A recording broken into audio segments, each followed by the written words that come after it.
Hello BookTube and welcome back to my channel. I am Sarah. This is Aussie SFF, Sci-Fi and Fantasy channel, and today I'm coming back to you with my haul since I've been away. Here we go.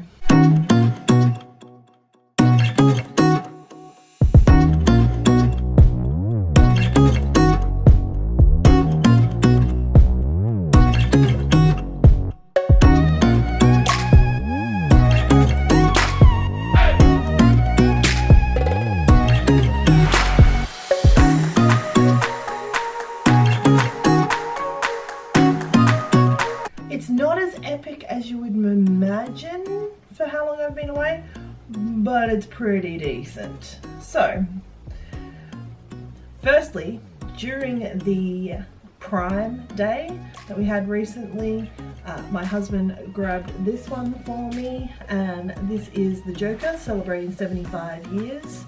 Hardback with a nice little old school cover on the inside.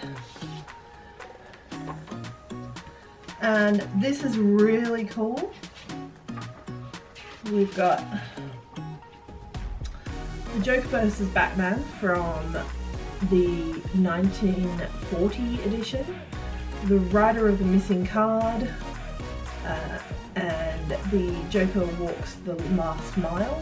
Then in part 2 we've got The Clown Prince with various ones from the 40s and 50s in there. Then we get to The Harlequin of Hate from the 1970s and 80s.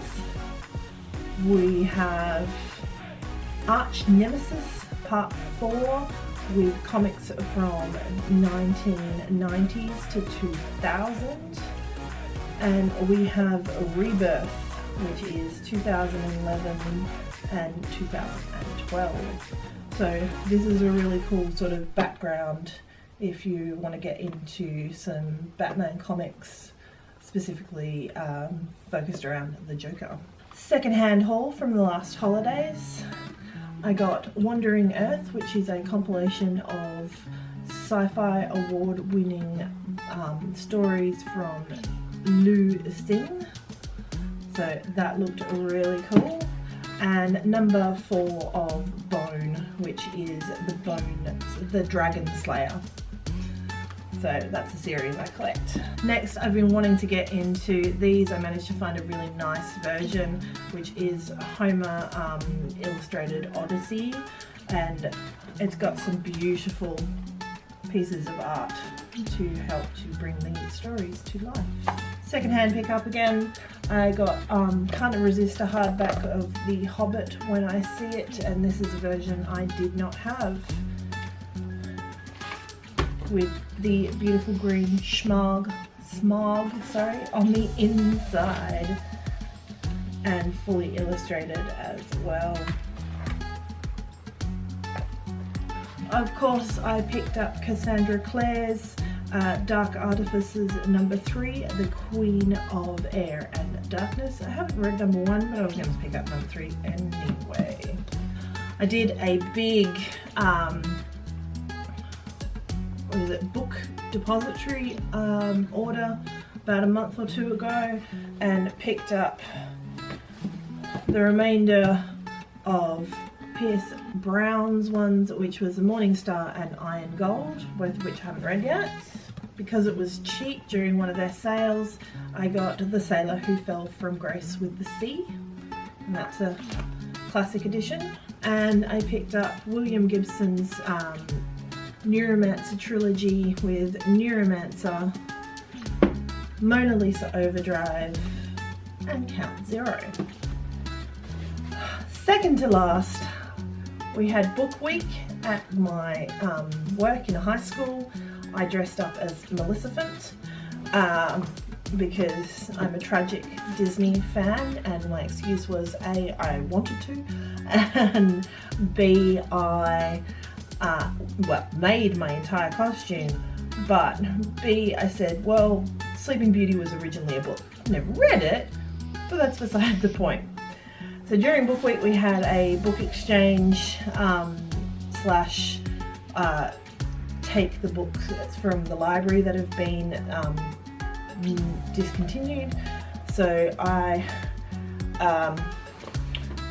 embarrassed myself slightly in a full Maleficent costume, so who was going to argue with me, and picked up several books. So we have, and this might be hard to see, beautiful hardcover gilt version of the Grimm Sisters, a Grimm family reunion. No, sorry, Problem Child. The Sisters Grimm, sorry, the fairy tale detectives. Haven't read those yet. I picked up 1, 2, and 3 of the Monster Blood Tattoo, the Foundling, the Lamplighter, and Factorum. And these are, again, hardback, but they've got like a double bow. Like, that's just cool.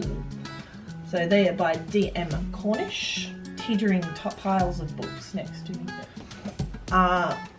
I've been looking at this one at the shops for ages, but I picked it up there. This was Diabolic by S.J. Kincaid, and it's got the cool shimmery wings on the front. Who could resist that? And I picked up the Tapestry, the Second Siege, because I had the first one, and of course I'd originally got it from the library when they got rid of a whole heap of books in the previous year. Lastly, literally picked up yesterday, I got the Pan's Labyrinth novelisation, just because I love Pan's Labyrinth, which is an odd thing to say because it's so traumatic. I went and saw it in cinemas, subtitled. It was one of the very first movies my husband and I went to, and I thought I'd stuffed up by taking him to a foreign language film. It was fine.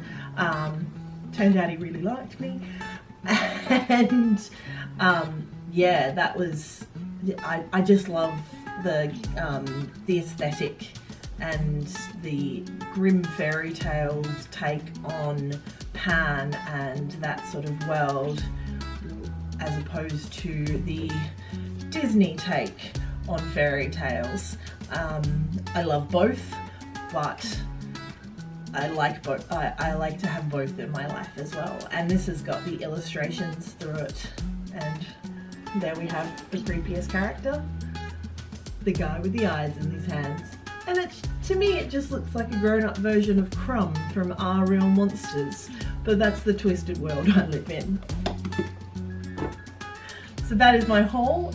If you like, give it a like. If you haven't already, please hit the subscribe button, and happy reading. Bye!